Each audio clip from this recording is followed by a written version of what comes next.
Adakah keamanan mungkin dicapai di Timur Tengah? Minggu ini ada berita yang mengatakan mungkin ia boleh dicapai, dan Anda mungkin membacanya sebagai satu lagi cerita minyak.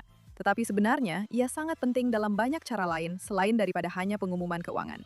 Satu perubahan sedang berlaku di Timur Tengah, dan ia sebenarnya tiada kaitan dengan Iran. Ini ialah Mirakit Shanjan STV. Mari kita teruskan. Jadi pada 1 Mei 2026, Emiria Arab Bersatu secara rasmi menarik diri daripada OPEC selepas 59 tahun menjadi ahli. Ini sangat besar. Untuk memahami sebabnya, kita perlu bermula dari awal.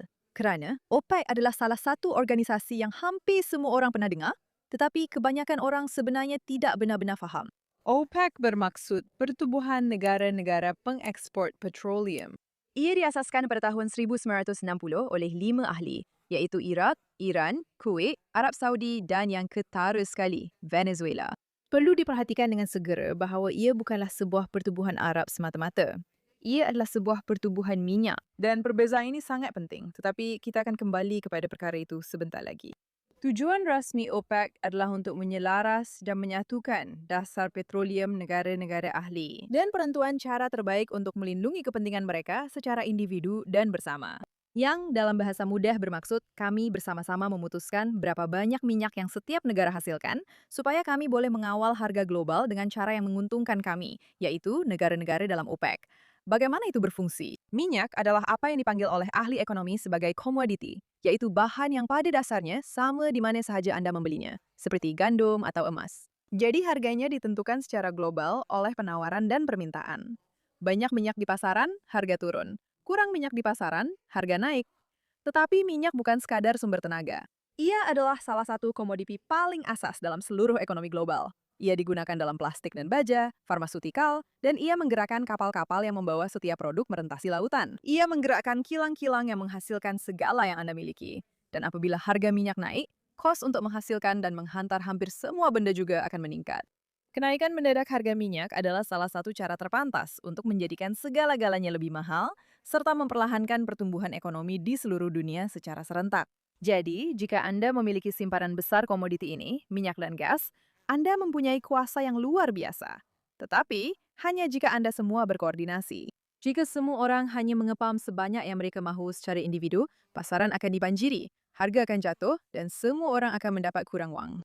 Itulah logik di sebalik OPEC. Jika Anda menghasilkan bersama, Anda mengehadkan bersama, menetapkan harga bersama, dan meraih keuntungan bersama.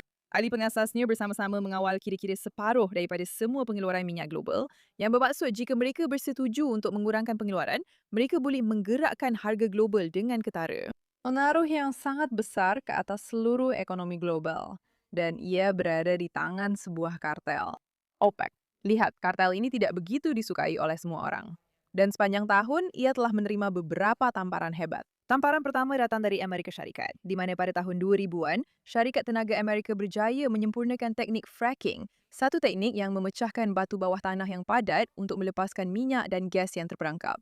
Hasilnya ialah satu revolusi tenaga yang menjadikan Amerika Syarikat salah satu pengeluar minyak terbesar di dunia, lebih besar daripada Arab Saudi dan sebenarnya lebih besar daripada Rusia. Sebagai tindak balas, OPEC memutuskan untuk berkembang pada tahun 2016 menjadi apa yang dikenali sebagai OPEC Plus, dengan membawa masuk puluhan negara tambahan, yang paling penting ialah Rusia, untuk menyelaraskan pemotongan pengeluaran bersama-sama. Sekarang, Rusia dan negara-negara Arab telah bersatu melalui minyak menentang hemisfera barat.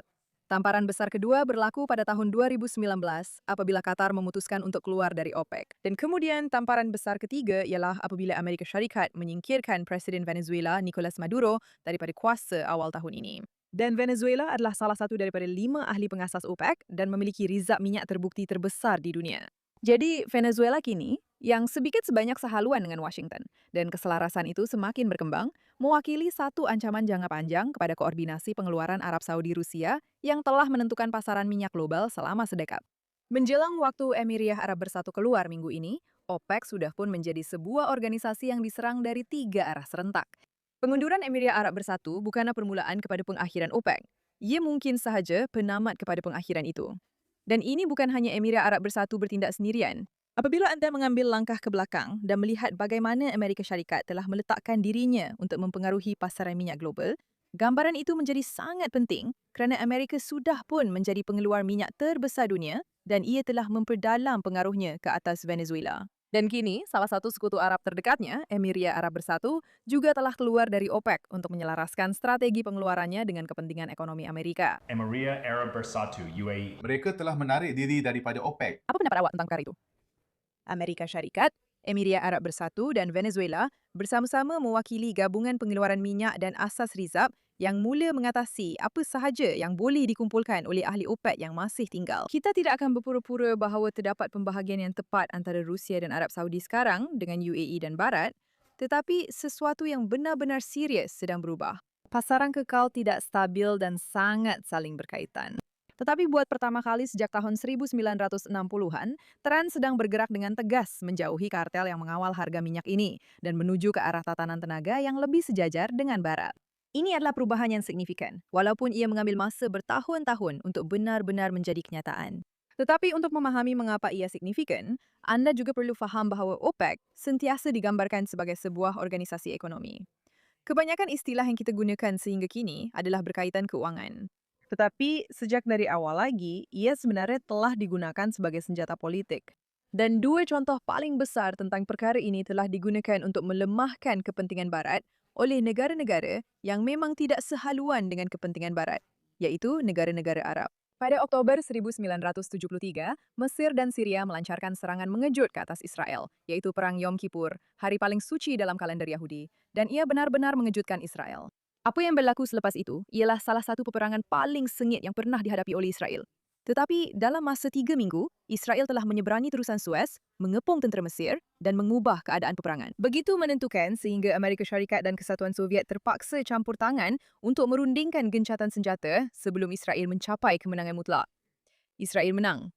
Tentera Arab telah dikalahkan. Tetapi ahli-ahli Arab OPEC, Arab Saudi, Kuwait, UAE, Qatar, Libya, Iraq, dan Algeria memutuskan bahawa tindak balas mereka terhadap kekalahan itu adalah peperangan ekonomi terhadap Barat. Mereka mengisytiharkan sekatan minyak terhadap Amerika Syarikat, Kanada, Jepun, Belanda dan United Kingdom. Semua negara yang telah menyokong Israel dan mengurangkan pengeluaran sebanyak 5% sebulan sehingga tuntutan politik mereka dipenuhi. Hasilnya amat dahsyat. Harga minyak hampir meningkat 4 kali ganda dalam sekelip mata.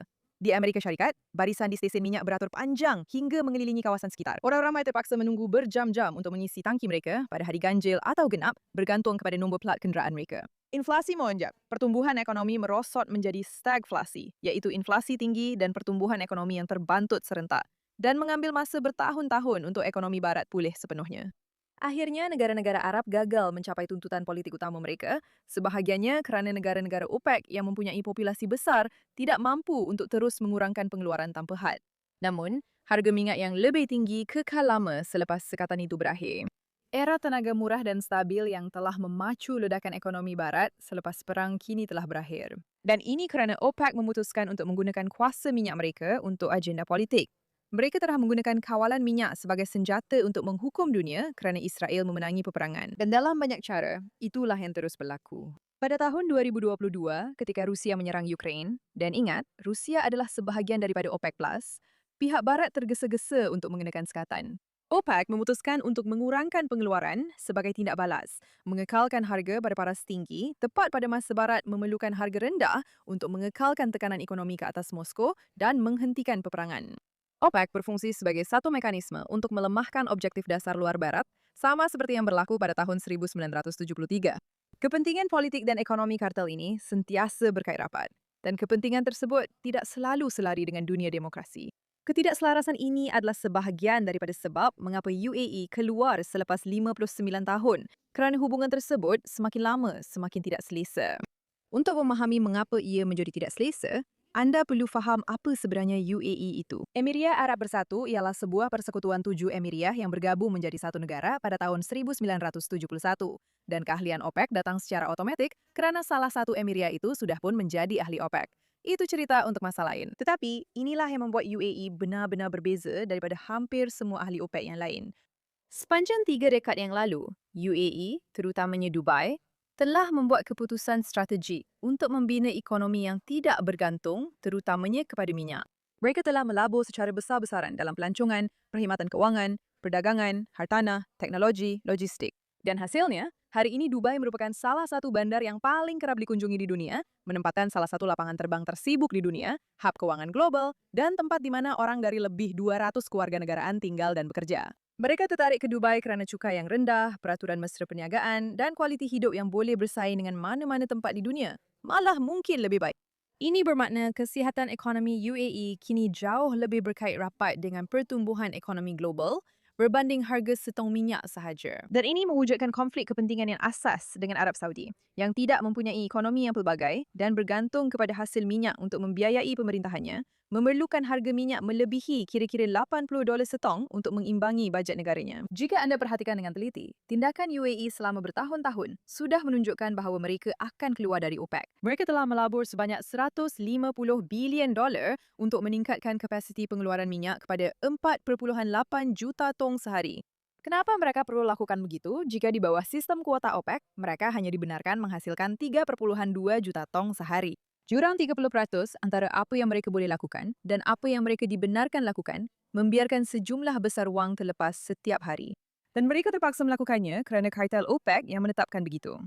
Ketegangan sebenarnya semakin memuncak selama bertahun-tahun dan Emiria Arab Bersatu sedang mencari jalan keluar.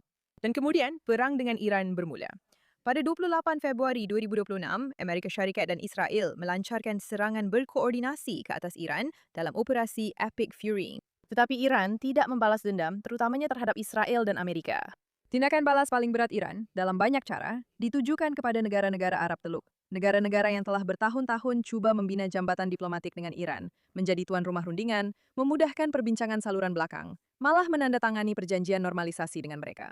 UAE telah membuka semula kedutaannya di Tehran dan mengekalkan hubungan ekonomi yang penting dengan Iran, sebahagiannya sebagai usaha diplomatik yang tulen dan sebahagiannya sebagai langkah pelindungan dalam rantau yang berbahaya kerana mereka memerlukan Iran untuk ekspor minyak mereka. Arab Saudi juga telah menandatangani perjanjian perdamaian penuh dengan Iran yang diusahakan oleh China pada tahun 2023. Qatar telah menjadi tuan rumah rundingan nuklear tidak langsung antara Iran dan Amerika Syarikat, namun Iran tetap mengebom mereka. Pada hari-hari awal perang, Iran melancarkan sejumlah besar peluru berpandu balistik, hampir 2 kali ganda lebih banyak ke negara-negara Arab Teluk berbanding yang diarahkan ke Israel, negara yang didakwanya sebagai musuh utama. Loji penapisan minyak terbesar Arab Saudi telah dibakar. Iran telah melancarkan 537 peluru berpandu balistik dan lebih 2,000 drone pada 9 April. Itu memang gila. Dan itu hanya ke Emiria Arab Bersatu sahaja. Mereka membunuh 13 orang dan mencederakan lebih 200 orang awam dari puluhan kewarganegaraan di sebuah negara yang tiada kaitan dengan serangan ke atas Iran, kecuali kerana ia mempunyai perjanjian damai dengan Israel. Bangunan kediaman telah terkena. Hotel-hotel di Palm Jumeirah turut diserang. Lapangan terbang antara bangsa Dubai menjadi sasaran beberapa kali. Kemudahan Qatar, yang merupakan salah satu tapak pengeluaran gas asli cecair terbesar di dunia, telah diserang. Dan Qatar Energy menghentikan sepenuhnya pengeluaran NLNG selepas kejadian itu. Dan kemudian, Iran secara efektif menutup Selat Hormuz. Ini membawa kita kepada salah satu kawasan geografi yang paling penting dalam cerita ini. Anda mungkin sudah pernah dengar tentang selat ini pada ketika ini, tetapi bagi yang belum, ia terletak di antara Iran di utara dan Oman di selatan. Dan di bahagian paling sempitnya, ia hanya selebar 21 batu. 20% daripada semua minyak dan gas yang digunakan di dunia, kira-kira 21 juta tong minyak sehari, mengalir melalui selat ini. Dari Arab Saudi, Iraq, Qatar, UAE, ke pasaran di Asia, Eropah, dan seterusnya. Apabila Iran mengahadkan pergerakan melalui selat itu, mereka tidak menutupnya sepenuhnya. Tetapi sebenarnya mereka tidak perlu berbuat demikian. Ia mengahadkannya cukup, sehingga kos insurans untuk kapal meningkat mendadak. Banyak syarikat perkapalan mengubah laluan sepenuhnya dan aliran minyak sebenar menurun dengan ketara. Harga minyak mula meningkat. Harga minyak mencecah lebih $110 setong.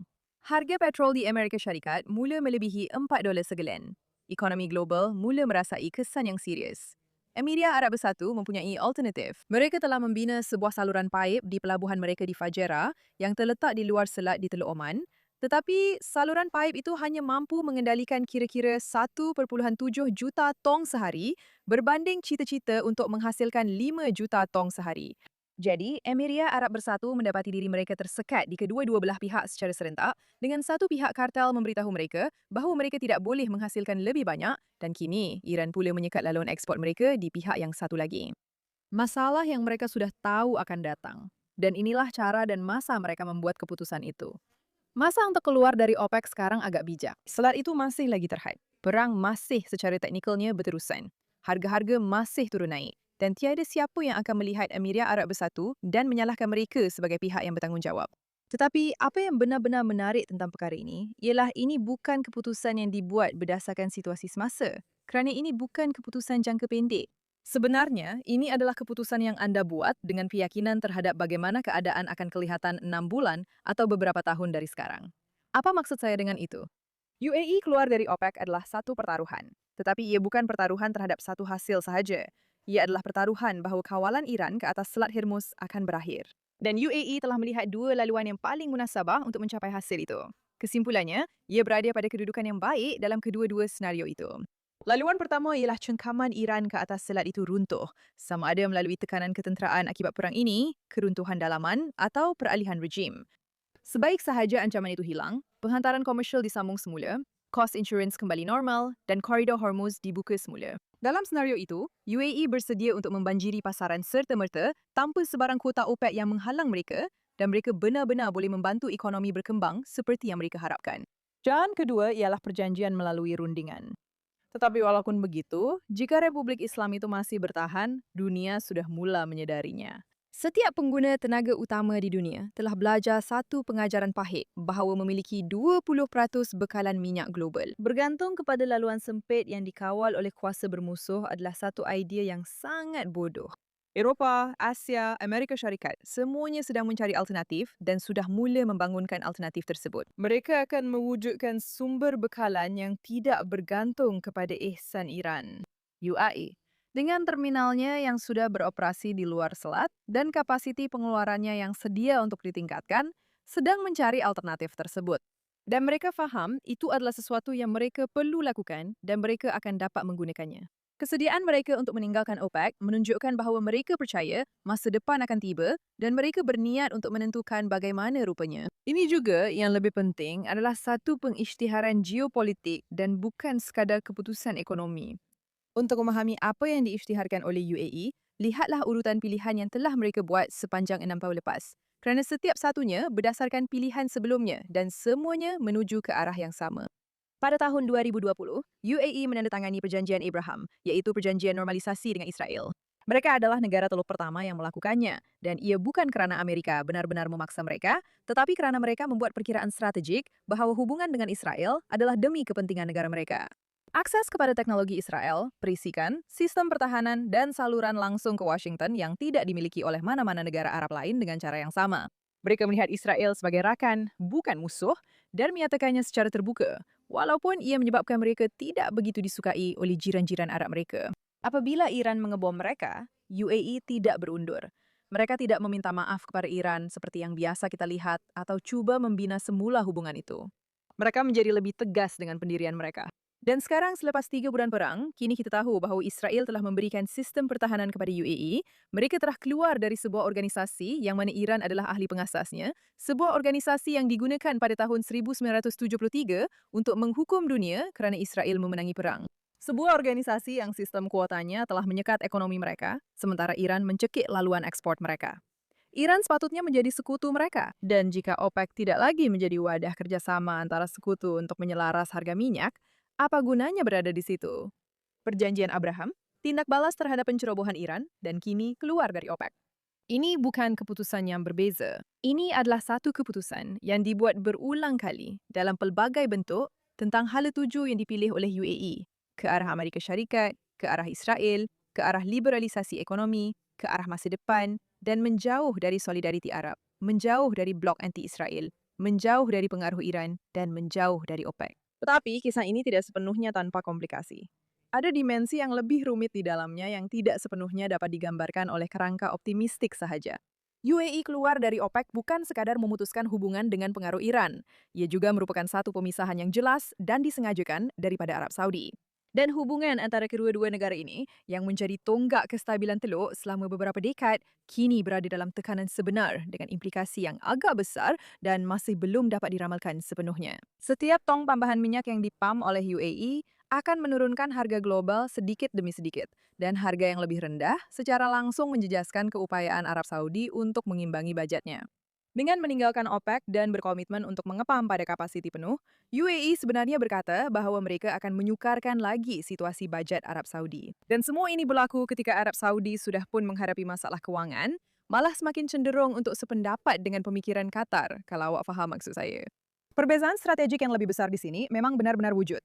UAE telah mengambil beberapa langkah, seperti Perjanjian Abraham, hubungan yang semakin erat dengan Washington, dan kini tindakan mereka berkaitan OPEC, yang menunjukkan dasar luar negara mereka semakin berdikari dan tidak lagi melalui negara-negara Arab seperti lazimnya, seperti mana dasar luar Teluk sebelum ini.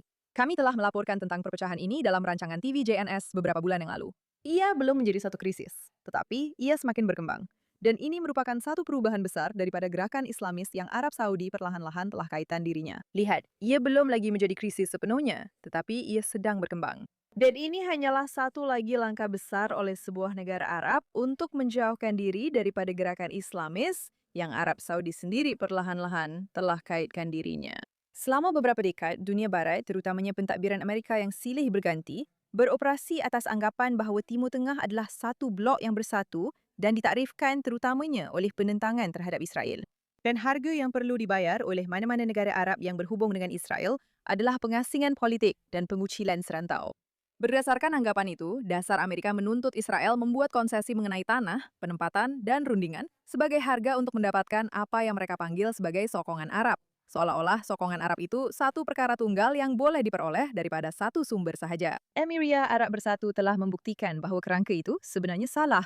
Dunia Arab bukanlah satu blok yang seragam. Ia adalah gabungan negara-negara berdaulat dengan ekonomi, pemimpin, kepentingan nasional, dan visi masa depan yang sangat berbeza. Dan sebahagian daripada negara-negara itu yang benar-benar berkembang, menarik pelaburan, membina sesuatu, telah memutuskan bahawa masa depan mereka lebih kepada kerjasama dengan Israel dan Amerika berbanding solidariti dengan Republik Islam.